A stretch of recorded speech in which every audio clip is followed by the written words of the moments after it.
kemarin Allah tunjukkan ya kesombongannya itu dibayar tunai. Wah, ini jadi dianggapnya Kang Deddy itu adalah orang yang sombong, yang kemudian Allah balas dengan tunai, katanya ya. Kang Deddy Mulyadi adalah orang yang sombong sehingga kemudian Allah langsung menghukumnya dengan tunai. Ya. Ketika sedang melakukan perhelatan, semula dikabarkan 3, akhirnya 5. 5 itu 2 diantaranya adalah anggota polisi dan 3 warga itu meninggal dunia karena tanda petik berebut makanan. Nah, dia mengatakan bahwa yang dimaksud dengan Allah menghukum daripada kesombongan Kang Deddy Mulyadi adalah dengan terjadi musibah ya, musibah di mana di dalam perhelatan, yakni di acara syukuran daripada pernikahan Aula dan Putri itu memang kemarin terjadi musibah yang di luar dugaan ya.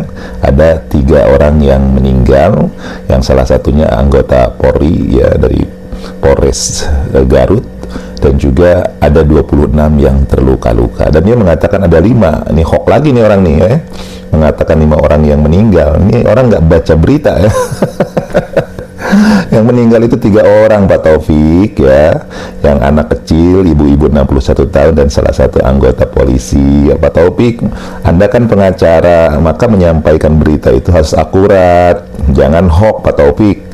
3 orang yang meninggal, 26 yang luka, itu yang benar yang diberitakan oleh media-media nasional. Jangan Anda tambah-tambahkan ya Pak Taufik, Anda ini sudah hoax nih, Anda bisa terjerat pidana nih dengan memberitakan berita yang hoax ya. Karena saya jadi bertanya, ini si Deddy ini kan sering turut campur urusan provinsi DKI yang katanya anggarannya sekian-sekian. Pokoknya dia nganggaplah dia itu orang yang paling hebat. Nah, di dalam peristiwa ini, kalau itu peristiwanya adalah karena kelalaiannya menyebabkan matinya orang lain dengan ancaman pidana di atas 5 tahun, ya guys ya, maka siapa yang di situ merancang makan gratis, mengumpulkan warga, nah itu terkena pasal 55, ancaman pidananya sama dengan pelaku, karena pasal 55 itu menyebutkan barang siapa menyuruh melakukan ya, turut melakukan ya, atau dia turut serta ya, jadi menyuruh, turut serta atau dia yang melakukan, itu pasal 55 ayat 1 KUHP itu ancaman pidananya sama. Nyir lagi tuh ya, dengan nada sinisnya itu, bahwa Kang Deddy Mulyadi itu suka campur urusan wilayah lain ya, dengan mencampuri urusan DKI Jakarta dan lain sebagainya. Dan kemudian dia kembali sinisnya itu mengatakan Deddy Mulyadi itu, Kang Deddy Mulyadi itu merasa so hebat.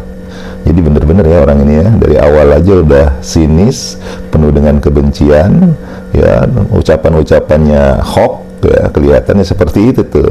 Nah, sekarang lagi dengan mengeluarkan ancaman pidana ya, bahwa Kang Deddy Mulyadi itu bisa terkena pidana, yakni KUHP pasal 55 yang berkaitan dengan masalah bahwa merencanakan, turut serta dan berkaitan yang lainnya, itu diancam pidana di atas 5 tahun. Wah, ini orang udah langsung bisa menetapkan seseorang menjadi tersangka ya, bahkan bisa jadi terdakwa nih, dengan langsung memvonis orang melakukan tindakan pidana yang melanggar pasal KUHP.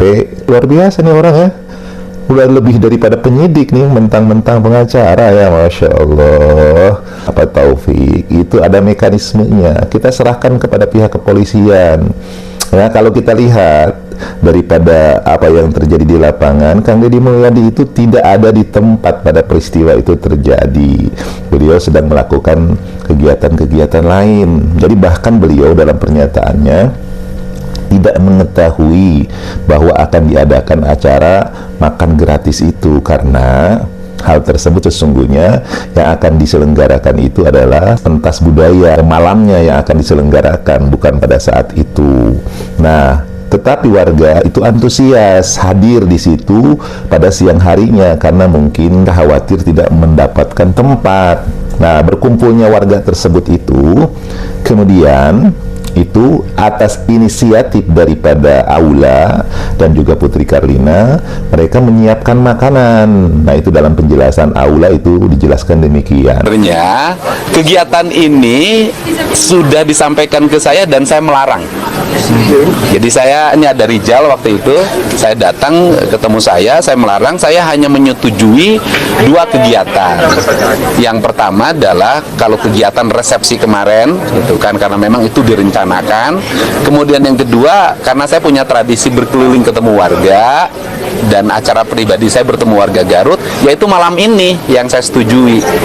Ya, jadi dan sore hari ada undangan internal kepala desa, khusus warga kepala desa Garut, kepala desa Kerawang, Purwakarta, Bekasi yang daerah pemilihannya Aula. Dan kemudian yang acara makan bersama warga ini saya termasuk 2 kali melarang. Saya bilang tidak boleh membuat kegiatan yang melibatkan warga karena nanti tidak akan bisa diprediksi jumlah yang hadir. Kemudian 1 orang suka buat 3 orang. Nah, itu saya tidak menyetujui sebenarnya. Kemudian peristiwa ini pun saya tadi tidak tahu adanya peristiwa kegiatan makan siang bareng warga ini, saya tidak tahu. Makanya begitu terdengar, emang ada kegiatan apa makan siang bareng warga, kan acaranya nanti malam dan sore sama kepala desa. Ternyata ada kegiatan. Kemudian ya sudahlah, walaupun itu dilarang, kemudian tanpa sepengetahuan orang tuanya tetap dilaksanakan, sebagai orang tua harus bertanggung jawab terhadap apa yang dilakukan oleh anaknya. Saya tidak tahu kalau itu. Artinya ada di dalam rundown kegiatan tersebut. Saya tidak tahu karena rundown saya itu, ini ditanya di rundown saya itu hanya malam hari bertemu dengan warga, yaitu pada kegiatan sekarang pagelaran seni. Biasanya saya datang jam 7 atau jam 8, sehingga ketika ada peristiwa ini tadi saya bingung, ada peristiwa apa? Oh, ada orang, ada yang meninggal, terus kemudian ada jumlah orang banyak. Nah, saya tidak tahu gitu loh. Jadi kemudian, tetapi karena ini sudah terjadi, ya saya harus bertanggung jawab dong. Niat kami sangat tulus untuk membahagiakan warga masyarakat Garut ataupun masyarakat luar Garut yang sengaja datang untuk memberikan ucapan bagi kami berdua, akan tetapi mungkin takut berkata lain. Kedua, mengikuti prosedur hukum yang hari ini sedang mulai berjalan. Tadi malam sudah dilakukan pemeriksaan oleh Polres Garut dan juga disaksikan langsung oleh Kapolda Jawa Barat mengenai apa yang sebenarnya terjadi di lapangan. Dilanjut lagi hari ini masih terus didalami proses-proses yang memang mungkin kenyataan. Memang ada yang mengatakan makan gratis dan segala macam. Padahal niatan kami bukan untuk makan gratis, bukan untuk memberikan hal yang cuma-cuma. Cuma niat kami hanya ketika warga sudah mulai berkumpul di pada siang hari menunggu acara kegiatan untuk malam, untuk hiburan yang diadakan oleh orang tua kami. Saya berpikir daripada warga cuma hanya menunggu, berdiri, dan juga makanan masih banyak, ya sudah, kita berikan saja ke semua warga yang menunggu. Akan tetapi entah dan bagaimana kecuali itu bisa terjadi, karena dalam konsep saya bersama istri itu dilakukan secara terbuka, tanpa ada penutupan, tanpa ada penyekatan, tanpa ada pengumuman. Poinnya adalah bahwa peristiwa itu tidak ada Kang Deddy Mulyadi di situ, tapi beliau sedang melaksanakan tugas lain, dan itu adalah atas inisiatif menyelenggarakan makan gratis itu atas inisiatif Aula dan Putri Karlina. Tetapi ternyata di luar dugaan, di luar perhitungan, terjadi kumpulan massa yang di luar kapasitas daripada tempat itu, sehingga terjadi dorong-dorongan. Nah, akibat dorong-dorongan ini, maka kemudian terjadilah peristiwa di mana orang-orang yang meninggal itu kehabisan oksigen. Jadi luka-lukanya itu karena kehabisan oksigen, saking banyaknya orang, dan mungkin juga akhirnya terinjak-injak. Wallahu alam, kita nggak tahu ya. Nah, yang Anda mengancamkan itu dengan pasal 55 KUHP itu, Anda sudah mendahului penyelidikan atau penyidikan pihak kepolisian. Karena kita lihat bahwa kejadian itu atau acara tersebut itu sudah mengantongi izin dari pihak kepolisian dan sudah diamankan oleh pihak kepolisian. Artinya izin untuk membuat acara dan kerumunan itu sudah terbit, sudah ada. Bahkan kepolisian itu pun dari Polres ya, bahkan dari kepolisian sekitar Polda Jabar itu pun sudah hadir di situ. Tetapi memang peristiwa itu adalah di luar daripada kemampuan dan perhitungan, sehingga jumlah massa itu tidak tertahankan dan akhirnya terjadilah dorong-dorongan yang mengakibatkan meninggalnya 3 orang dan juga 26 orang luka-luka. Artinya apa? Anda jangan sok mendahului pihak-pihak penyidik ya, jangan sok mendahului pihak daripada kepolisian, karena perlu juga diverifikasi berbagai macam kemungkinan ya. Jangan kemudian karena kebencian Anda, ketidaksukaan Anda kepada Kang Deddy Mulyadi lalu main ancam-ancam saja ya. Siapa Anda gitu kan? Baru seorang pengacara aja udah merasa sudah bisa memvonis orang gitu ya. Pengacara itu bukan hanya Anda, banyak pengacara-pengacara ya, banyak ahli hukum pidana ya yang bisa menganalisa itu. Jadi lebih bijak Anda itu jangan kemudian menancam-ancam saja kepada Kang Deddy Mulyadi karena merasa Anda tidak suka ya. Maka Anda harus profesional dong menganalisanya itu berdasarkan aspek-aspek yang lain juga. Jangan kemudian main pasal-pasal saja ya. Anda ini gimana? Analisanya yang tajam lah sebagai pengacara itu ya. Jangan kemudian main ancam-ancam pidana saja. Coba lihat bagaimana para pakar hukum pidana pun menganalisa kejadian ini tidak serampangan seperti Anda gitu, main ponis-ponis saja ya. Tetapi analisa dari berbagai macam aspek. Pertama, analisa dulu dari sistem perizinan. Ada nggak izin untuk mengadakan kegiatan itu? Kalau ada, bagaimana pengamanannya? Apakah sudah sesuai dengan standar pengamanan dari pihak kepolisian dan aparat yang lainnya?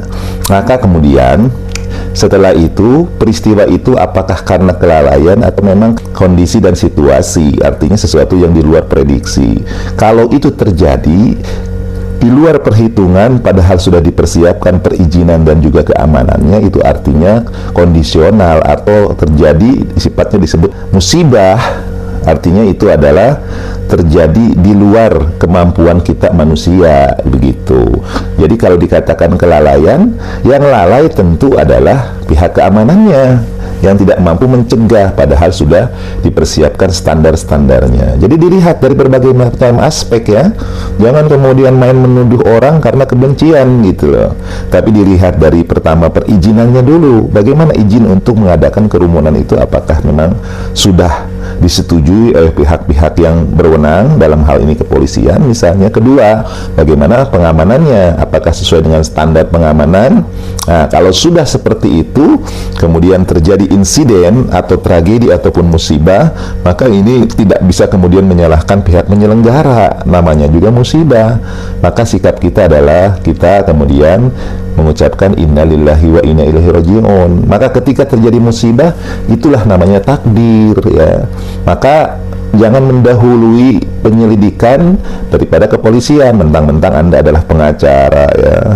Nah, Anda siapa di sini ya? Kalau Anda pakar hukum pidana, analisanya yang bagus dong. Jangan kemudian main pasal-pasal saja, apalagi kemudian menuduhkan kepada orang yang berdasarkan kebencian yang Anda miliki ya. Nah, mudah-mudahan nih orang yang seperti ini kemudian bisa lebih bijak lagi mensikapinya. Jangan kebencian itu kemudian membuat seseorang tidak profesional. Kalau Anda memang seorang profesional, maka analisanya harus sesuai dengan apa yang seharusnya. Jangan sok-sok pinter juga ya, main tuduh-tuduh orang lagi, apalagi dengan hoax-hoax dan mengatakan bahwa ada 5 korban, maka itu adalah sesuatu yang tidak benar. Apa yang Anda informasikan itu adalah berita bohong. Artinya Anda sudah melakukan suatu berita hoax dan Anda terkena pidana ya kalau melakukan hal itu. Akuratlah Anda untuk menyampaikan informasi, profesionallah Anda untuk mengulas. Jangan mengedepankan subjektivitas karena kebencian Anda ya, tapi ulaslah secara profesional. Itu akan lebih bagus untuk Anda ya. Bapak Muhammad Taufik, luar biasa nama Anda. Muhammad Taufik itu nama yang bagus ya. Mudah-mudahan Anda mendapatkan taufik dan hidayah dari Allah Subhanahu wa taala. Jadi kalau pelaku yang menyelenggarakan itu misalnya dihukum 4 atau 5 tahun, maka orang yang punya hajat ya itu juga dihukum yang sama, karena tidak mungkin sebuah perhelatan yang membutuhkan uang besar begitu banyak orang itu tidak diketahui tuan rumah. Nah, tapi kalau lihat pernyataannya kemarin, Deddy Mulyadi kan sudah mengelak, dia tidak tahu menahu tentang itu ya guys. Nah, kemudian dia menganalisa pernyataan Kang Deddy Mulyadi bahwa memang Kang Deddy Mulyadi tidak tahu menahu tentang acara yang kemarin itu, karena yang beliau ketahui rencananya adalah acara itu dilakukan bukan pada siang hari dengan format seperti itu, tetapi memang acara yang akan dilakukan adalah nanti pesta rakyat pada malam harinya. Tetapi inisiatif daripada Aula dan juga Putri, kasihan gitu masyarakat ya menunggu, maka kemudian mereka berniat membagi-bagikan makanan gratis. Itu sebenarnya polanya begitu, niat yang baik, tapi memang di luar daripada perhitungan. Itu Bapak Taufik, jangan kemudian Anda kait-kaitkan dengan yang lain ya, apalagi dengan analogi. Ya, analoginya seperti ini nih, kita lihat. Sekarang saya kembalikan, kalau ada seorang guru ya yang siswanya bermasalah atau dia mengambil keputusan yang salah, gurunya dicopotnya, mestinya kita juga berpikir ya, pasal 55 ayat 1 tentang apa, melakukan, turut serta melakukan, menyuruh melakukan, itu pidana yang sama juga diberlakukan bagi siapapun tuan rumah atau orang yang ada di situ, termasuk Deddy, dengan pasal itu. Kalau tidak, ini saya sebut sebagai disparitas. Apa guys disparitas?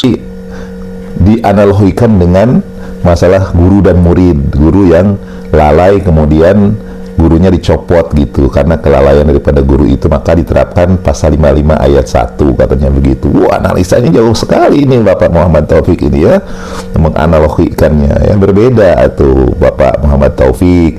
Ini masih dalam proses penyelidikan, jadi jangan kemudian Anda main-main ponis saja, main tuduhkan pasal gitu, pasal 55 ayat 1 kemudian langsung disematkan ke Kang Deddy Mulyadi. Waduh, lebih baik Anda itu lebih bijak lah ya, sebagai seorang pengacara, bahkan menganalisanya harus secara ilmiah. Jangan kemudian karena kebencian Anda langsung menganalisa, apalagi dengan analogi-analogi yang kacau gitu ya, dengan menyamakan apa yang Anda sampaikan tadi sebagai analogi dengan peristiwa yang terjadi pada Kang Deddy Mulyadi ya. Disparitas apa guys? Disparitas perbedaan perlakuan. Jadi si Deddy ini sekarang sudah dibiarkan sama Allah. Ini katanya kalau sampai tidak diterapkan pasal 55 itu terjadi disparitas, perlakuan yang berbeda katanya. Bahkan tadi ada kalimat bahwa si Deddy Mulyadi ini sudah dihukum sama Allah gitu, luar biasa. Jadi si Deddy ini sekarang sudah dibiarkan sama Allah. Dia suka membeda-bedakan perlakuan. Sekolah-sekolah Islam diganti namanya, tapi dia namanya dengan Sunda, tapi dia tidak berani mengganti sekolah-sekolah non-Muslim dengan Sunda. Nama sekolah Sunda, sekolah mana Pak? Gak ada sekolah yang diganti namanya dari Islam ke Sunda. Ada juga rumah sakit Pak, Rumah Sakit Al Ihsan itu dirubah namanya menjadi RSUD Welas Asih. Makanya cari informasinya yang akurat Bapak, jangan informasinya belum jelas dan Anda tidak tahu, sok tahu, bikin malu itu Pak Muhammad Taufik.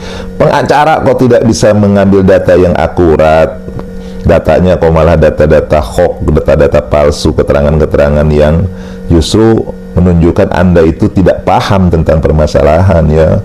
Sekolah mana yang dirubah dari nama Islam menjadi nama Sunda? Apalagi tadi mengatakan sekolah-sekolah non-Muslim harusnya dirubah menjadi Sunda. Anda sudah lagi memprovokasi ini namanya ya, memfitnah. Ya, tidak ada juga rumah sakit, yaitu pun Rumah Sakit Al Ihsan dengan berdasarkan kewenangan daripada pihak pemerintah daerah Provinsi Jabar itu memang diperbolehkan ya Bapak Muhammad Taufik.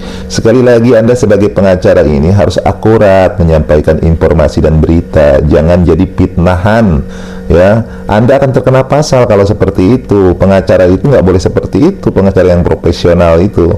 Mungkin Anda pengacara masih amatiran kali, sehingga data-data dan faktanya itu salah semua ya, dari mulai data orang yang meninggal dari 3 menjadi 5, kemudian juga data berkaitan dengan nama yang dirubah itu adalah bukan sekolah tetapi itu adalah rumah sakit. Ini Anda menunjukkan ketidakprofesionalan Anda sebagai seorang pengacara ya.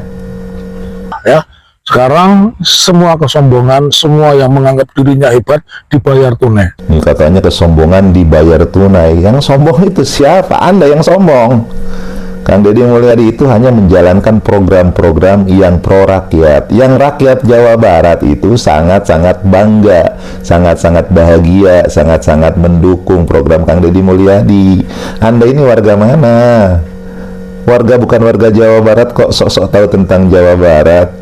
Yang harus dinilai itu bagaimana kepuasan warga Jawa Barat. Itu 94,7 hasil survei ya, lembaga terpercaya, lembaga survei menyatakan itu 94,7% warga Jawa Barat puas dengan kinerja Kang Deddy Mulyadi. Anda bukan warga Jawa Barat kok sok-sok tahu tentang bagaimana Jawa Barat ya. Itu luar biasa. Kesombongan itu ya mungkin di mata Anda karena Anda membenci, karena Anda tidak suka, maka menyatakan sebagai bentuk kesombongan.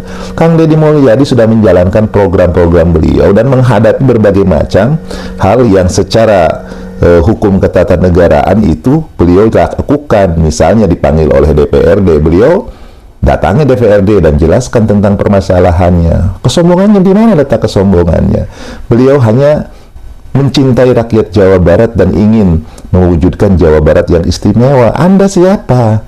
Bukan warga Jawa Barat kok sok-sok tahu Jawa Barat. Jadi pasal 55 turut serta di dalam sebuah peristiwa pidana itu ancaman hukumannya sama dengan pelaku, karena di situ disebutkan barang siapa menyuruh lakukan, turut serta melakukan atau melakukan, itu ancaman pidananya sama. Kembali dia di akhir statementnya itu menyampaikan tentang ancaman hukuman ya, pasal 55 ayat 1 itu dengan menyatakan ya pelaku dan juga ya mengetahui dan lain sebagainya itu diancam pidana 5 tahun ke atas, di atas 5 tahun. Ini orang memberikan analisa yang nggak akurat, nggak tepat gitu loh, sok tahu dan juga sok pintar dan luar biasa, menghina dan luar biasa Bapak Muhammad Taufik ini ya. Mudah-mudahan sesuai dengan namanya, Bapak Muhammad Taufik ini mendapatkan taufik dan hidayah dari Allah Subhanahu wa Ta'ala. Buat kalian pendukung Kang Deddy, saya menyarankan itu orang-orang yang ngantri makanan itu dikirim ke barak militer dulu. Besok kalau mau mengadakan makan gratis, kirim ke barak militer berapa itu, 3 bulan atau berapa lah. Kalau sudah pandai antri makanan, boleh nanti ada perhelatan. Salam akal waras, tetaplah kritis, dan kritis itu tidak dilarang undang-undang. Karena putusan MK nomor 105/2024 mengatakan bahwa mengkritik pejabat atau lembaga negara tidak bisa dipidana. Salam akal waras, merdeka. Orang ini kembali coba mengatakan bahwa kalau mau ngadain perhelatan itu ya dikirim dulu ke barak. Ini sebuah kalimat yang nyinyir ya. Kalimat yang nyinyir yang lahir dari ketidaksukaan atau bahkan kebencian ya, luar biasa. Dan juga tadi mengatakan bahwa kritik itu terhadap pejabat ya itu tidak dilarang, artinya tidak dipidanakan. Ya betul, tetapi kritiknya tentu kritik yang membangun ya Pak Muhammad Taufik, bukan kritik yang bernada sinis, kebencian, ketidaksukaan, subjektivitas ya, tapi kritikan itu harus akurat berdasarkan data dan fakta, kemudian memberikan masukan-masukan positif, bukan kebencian yang dikedepankan ya.